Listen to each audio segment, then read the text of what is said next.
Amém? Quem está comigo aí, diga amém, Jesus. Isso. Livro de Atos dos Apóstolos, capítulo 2. Queremos só reprisar uma mensagem da igreja, dita pelos apóstolos. Apresenta-nos exatamente a obra da salvação por meio de Deus. Também ela foi anunciada no Antigo Testamento, por intermédio do servo de Deus Moisés.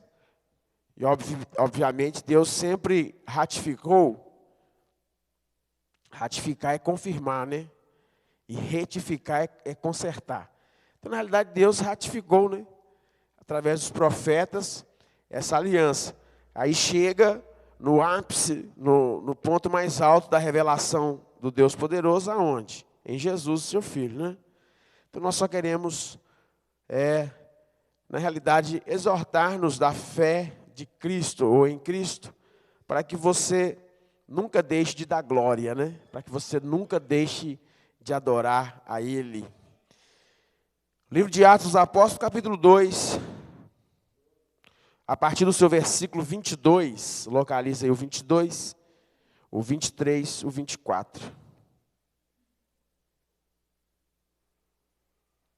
Aleluia.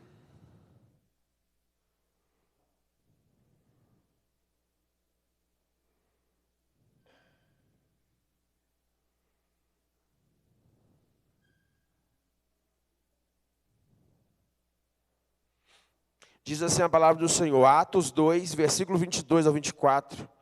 Varões israelitas, atendei a estas palavras.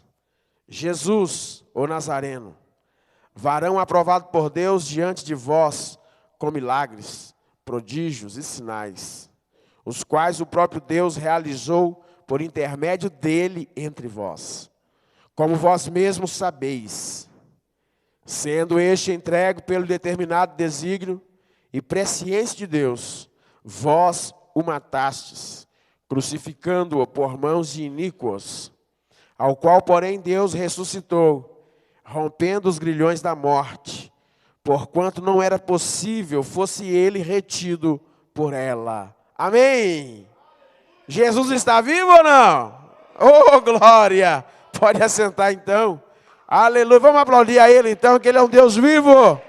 Todo-Poderoso, o Senhor Jesus, aleluia, glória a Deus. Santo varão Anderson, por favor, pega um copinho d'água para mim, que eu queria pegar, não peguei, eu me envolvi nos louvores aí, né, então, eu acabei esquecendo de pegar água, e a garganta já está pedindo.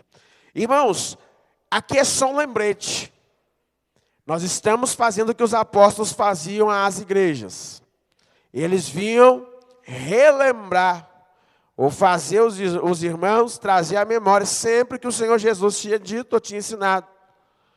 E uma das atribuições, ou funções, ou ações do Espírito Santo, exatamente é essa, de nos fazer lembrar o que o Senhor Jesus nos ensinou.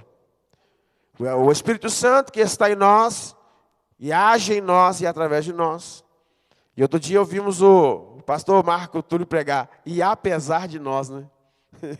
Então Deus ainda nos usa por graça e misericórdia, somente. Então nos fazer lembrar do que o Senhor Jesus nos ensinou. E aqui nós temos o centro da pregação dos apóstolos. E aqui estava o locutor, o apóstolo Pedro, acompanhado dos 11, falando exatamente após o grande acontecimento na igreja, a imersão do poder do Espírito Santo que veio sobre a igreja, para confirmar o que fora predito pelos apóstolos e, por fim, confirmado pelo Senhor Jesus, e Jesus dando ordens para que eles permanecessem em Jerusalém, até que do alto recebessem o poder ou o revestimento que viesse do alto, que é exatamente o batismo no Espírito Santo, ou seja, o poder que vem do Espírito Santo sobre nós. É uma capacidade sobrenatural para os crentes fazerem o que ninguém pode fazer, ainda que seja forte demais, ainda que seja sábio demais, mas não pode fazer se o Espírito Santo não estiver nele. E após aquele grande acontecimento, de um dia de uma festa chamada Pentecostes, E então houve todo aquele rebuliço, houve todo aquele mover sobrenatural, houve um barulho tamanho tão forte, chamou a atenção de todos os turistas que estavam em Jerusalém, bem como também dos israelitas que ali moravam. Então ali tinha os nativos da terra e também tinha os turistas. Tinham pessoas de todas as partes que iam por ocasião da festa de Pentecostes e estavam ali na capital de Israel, Jerusalém. E eles estavam ali e viram, ouviram, presenciaram, testemunharam o que aconteceu naquele fatídico dia. E alguns deles começaram a pensar, esse povo está louco. E outros vieram a dizer, esse povo está bêbado. Isso era cerca de 9 horas da manhã. Cerca de 9 horas da manhã. E eles diziam assim, esse povo já está com comportamento de bêbado. Ou estão embriagados. Então o apóstolo Pedro vendo aquilo, os outros apóstolos vendo aquilo, eles então vão pregar um sermão. E eles vão chamar a atenção daqueles que estavam ouvindo. E está escrito o que ele diz aqui. Varões, atendei a essas palavras. E ele vai então mostrar exatamente por que tudo aquilo estava acontecendo e quem estava realizando tais coisas. E não há outra pessoa de quem nós devemos falar e a quem nós devemos dar toda a honra e glória a não ser o Senhor Jesus Cristo. E é esse nome que ele vai começar o seu sermão. Jesus, o Nazareno. E ele vai começar a falar de algumas características, vai começar a falar de alguns adjetivos qualificadoras da parte desse varão. E ele vai dizer, Jesus, varão aprovado por Deus, diante de vós. Ou seja, Jesus é o homem, ou o filho do homem. Aprovado por Deus. Ou seja, Deus não o rejeitou. Deus não o reprovou. Pelo contrário, Deus o aprovou. E Deus aprovou diante de todos os que eram testemunhas, os que contemplavam a sua caminhada, a sua jornada, e por onde ele passava, e por onde ele pregava o evangelho do reino, e por onde ele manifestava os milagres. Deus então aprovou o Filho do Homem, aprovou este homem chamado Jesus, por meio de milagres, prodígios e sinais. E exatamente a classe religiosa, a classe dos mais doutos, né? Temos um que era eminente entre eles, Nicodemos, mestre, né, em Israel, fazia parte das sinagogas, era um dos chefes, ou um dos líderes de sinagogas, Nicodemos. E na fala dele, ele quando vai procurar Jesus numa madrugada, vai procurar Jesus em secreto, para aprender com Jesus. E ele vai confessar uma coisa dizendo, tu és mestre, e nós cremos que tu és vindo da parte de Deus. Olha o que ele vai dizer. E nós cremos e reconhecemos que tu és vindo da parte de Deus, porque ninguém pode fazer os sinais que tu fazes, se Deus não for com ele. Aleluia. Ou seja, abalou até o grupo da elite da religião da época. E eles tiveram que reconhecer, realmente tu és vindo de Deus, porque ninguém pode fazer o que tu fazes se Deus não estiver com ele. Ou seja, está dizendo assim, realmente você é aprovado por Deus. Está vendo a pregação dos apóstolos dizendo? Este varão é aprovado por Deus. E isso foi o que? No meio de vocês. Foi na presença de vocês, diante de vocês. E isso com milagres, prodígios e sinais. Os quais, ou seja, esses milagres, prodígios e sinais, o próprio Deus realizou por intermédio dele. Deus realizou por intermédio de Jesus. Então Jesus estava aqui operando em nome de Deus, no poder de Deus. Jesus estava aqui o quê? Manifestando o reino de Deus a nós, pecadores. Jesus, o varão aprovado por Deus, diante de todas as testemunhas, com milagres, prodígios e sinais. E esses milagres, prodígios e sinais, é o próprio Deus que realizou por intermédio de Jesus no meio de vós, no meio de nós. Como nós mesmos sabemos, como aqueles mesmos sabiam. Por quê? Porque a fama de Jesus percorria por toda aquela terra da época. A fama de Jesus. Ou seja, os acontecimentos, os noticiários da época falavam dele, dos feitos dele, das obras dele, dos sinais, prodígios e maravilhas que ele operava. Não havia outro assunto, irmãos, de cunho religioso, de fé, que mais despertava a atenção é Jesus. E hoje não deve ser diferente, tá? A gente às vezes fica com uma visão meio míope, porque a gente está no meio de um bombardeio de uma sociedade corrupta. Mas Jesus falou assim. De fato, nós, ainda a igreja continua a ser o sal da terra e a luz do mundo. E enquanto nós estivermos aqui, enquanto a igreja estiver aqui, seremos o sal da terra e a luz do mundo. Jesus não te colocou em um lugar diferente que Ele queria que você estivesse, não. Jesus te colocou exatamente onde Ele precisa te usar. É no meio de uma sociedade incrédula, perversa, uma sociedade maligna. No meio dela é que a luz de Cristo vai brilhar. Aleluia. Por intermédio da sua vida. Porque agora é Jesus que vai usar a sua vida com os mesmos milagres, sinais e prodígios. Não fiquem vocês espasmos diante das más notícias. Porque testemunha de Jesus quem de fato teve um encontro com Ele. Não espere o mundo fazer aquilo que você tem que fazer. Não espere as pedras clamarem, não.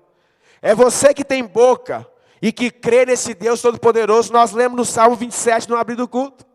Esse Deus que é a nossa luz e a nossa salvação. Ele é a nossa fortaleza. Então, nós não tememos o que possa nos fazer o inimigo. Nós tememos a Deus, porque nós amamos a Ele e amamos a sua palavra.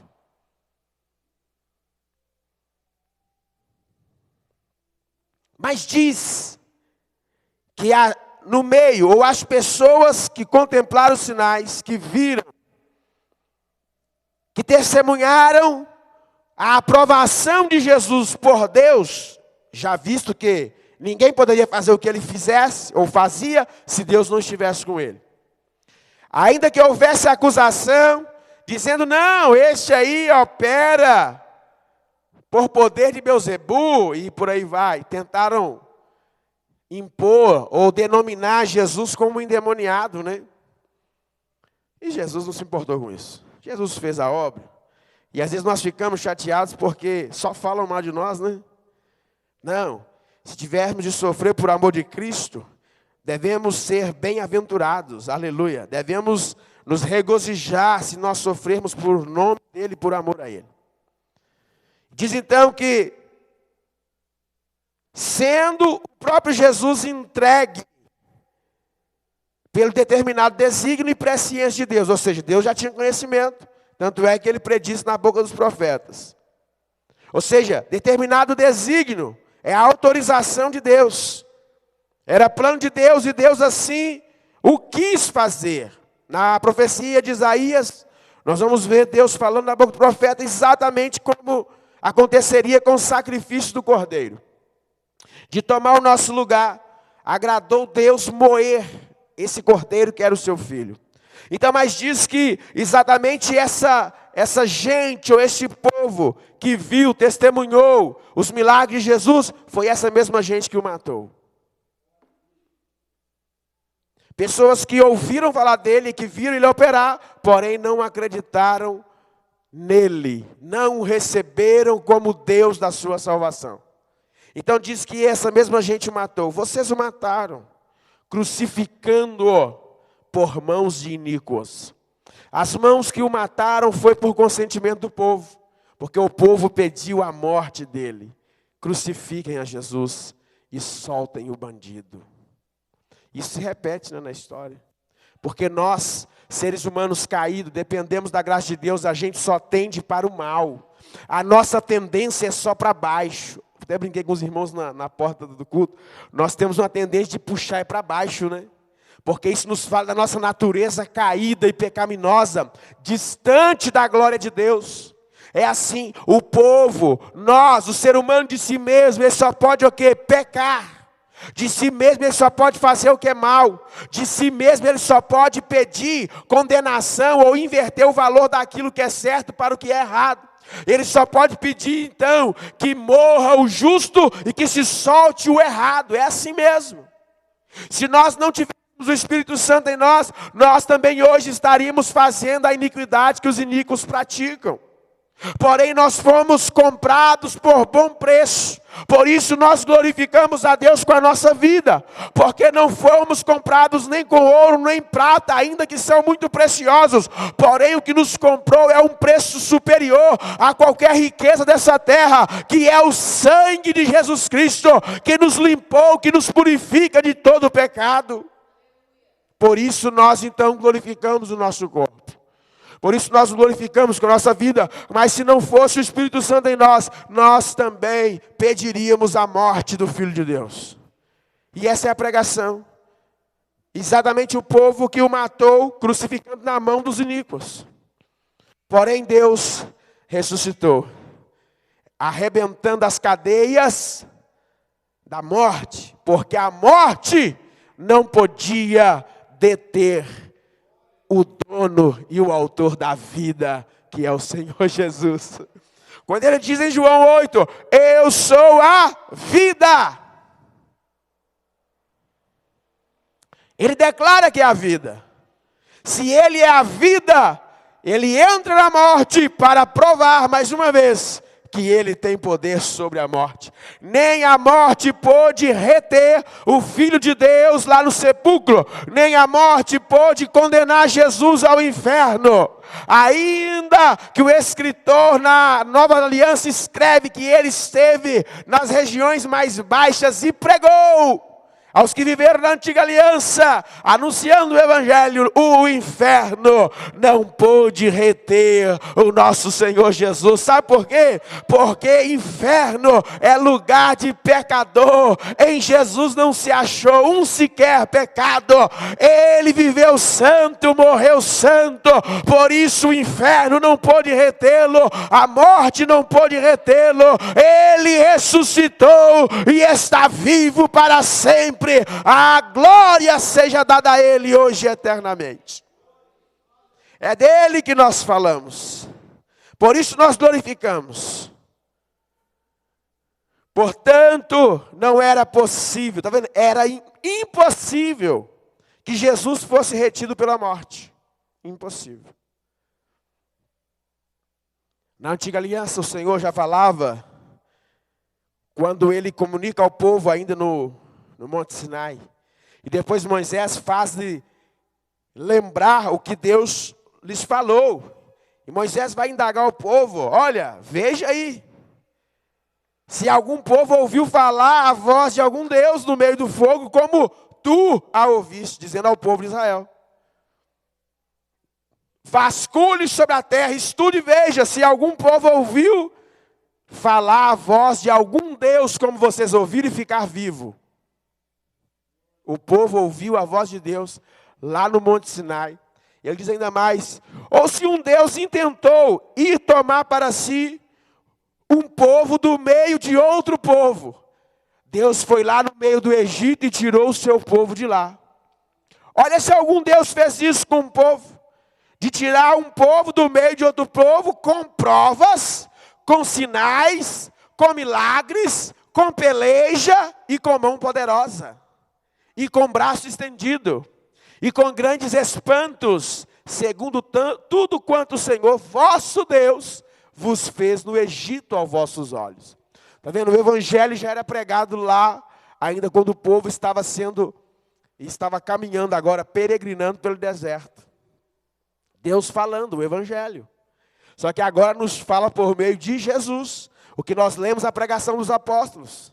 Está falando, é Jesus, varão aprovado por Deus diante de vós, com milagres, prodígios e sinais. Lá no passado, é o mesmo Deus operando, porém, em uma outra dispensação, mas é o mesmo Deus operando. O povo não tinha capacidade, e nós também não temos, de compreender a revelação de Deus plena. Por isso a revelação de Deus, ela é progressiva. Muitos de nós ficamos enfadados às vezes, Deus, manifesta-me a tua glória. Deus, eu queria tanto tais dons, eu queria tanto ser usado de tal maneira. Meu filho, você não suporta. Vá com calma, seja persistente. Sabe qual é o problema nosso? Que nós não queremos constância. A gente quer picos, de emoções. O que adianta você receber uma porção forte mais num dia, para no outro você não conseguir andar? Como muitos têm feito. Às vezes cai uma explosão demais de glória a Deus, de poder, de sinais, para depois ficar um mês longe da igreja. Que adianta isso? Deus quer de você constância. Por isso a revelação dele para mim e para você, ela é progressiva. Só que agora nós temos a revelação plena onde? Em seu Filho Jesus. Por isso nós vivemos por Ele e para Ele. Por isso nós adoramos e invocamos o seu nome. Porque Ele se revela a nós. À medida que nós nos dedicamos à sua obra, à medida que nós nos aproximamos dele, à medida que nós nos enchemos da palavra dele, é que ele se revela a nós. Olha que maravilha. Tenho visto ultimamente, isso tem me preocupado, irmãos. Quando você começa a ver uma mudança de comportamento de pessoas que talvez você até admirava, você fala assim, poxa e tal. E pessoas começam a titubear na fé. Pequenas coisas que começam a demonstrar a mudança, às vezes, do caráter da fé da pessoa. A gente começa a preocupar. É motivo de eu e você nós preocuparmos e orarmos a Deus, Senhor, aviva a tua obra em nós no meio dos anos. Não deixe-nos cair nem fracassar. Não nos deixe querer um poder demais só hoje para amanhã cairmos no caminho. Não, nós queremos permanecer contigo. Aleluia. Permanecer. É o que queremos. Por isso eu convido você a ficar de pé no seu lugar. Para nós orarmos a esse Jesus, o autor e consumador da nossa fé. É por Ele e para Ele que nós vivemos. E é por meio dele que nós operamos o que Ele quer que nós operemos. Se você não tem visto motivos para vir congregar, cultuar, para orar com seus irmãos, é porque ainda de fato você não viu Jesus. Você não deu a sua vida a Ele. Talvez você venha por outros motivos. Há pessoas que talvez busquem na igreja, nos templos, outros motivos que possa motivar-lhe, né? A buscar, a orar, a cantar, a congregar. Não, o motivo da igreja é Jesus. A igreja vive por Ele e para Ele. A igreja anuncia as obras dEle. A igreja fala dEle. Não há outro. Se você talvez tenha procurado outros motivos, você está errado. Jesus é tudo. Jesus é o centro da pregação. Ele é o centro de toda a mensagem bíblica. Não há nada fora dele. Tudo que existe foi feito por meio dele.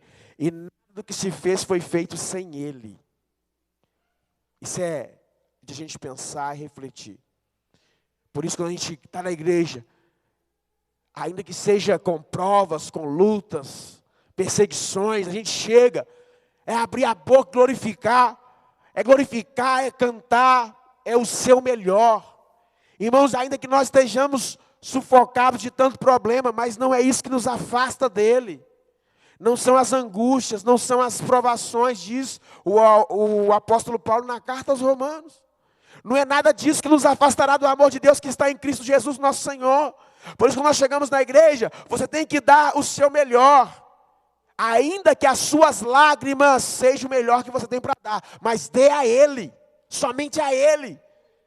Não importa se você está na fase de chorar, chore aos pés dEle.